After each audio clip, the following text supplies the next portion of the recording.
Sementara itu pemirsa, masih dari PD, Wakil Bupati PD Fadlullah TM Daud secara resmi membuka pimpinan daerah Komite Nasional Pemuda Indonesia di PD 2 KNPI Kabupaten Pidie.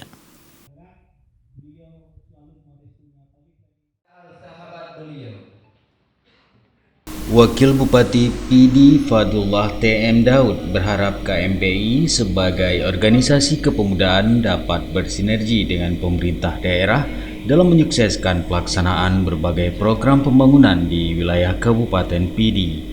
Pemerintah selalu memberikan perhatian dan dukungan kepada KNPI PD dalam rangka mengaktualisasi peran pemuda dalam pembangunan.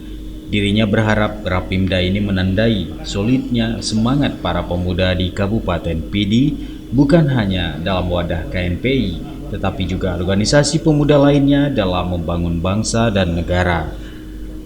Kegiatan yang diberi tema Sinergitas Pemuda Energy of Harmony turut dihadiri oleh Ketua DPRK Pidi Fadliah Hamid, Wakil Ketua DPD 1 KNPI Aceh Admin Assalam, dan Ketua DPD KNPI Pidi T. Syahwal. Dari PD, Tim Liputan Aceh TV melaporkan.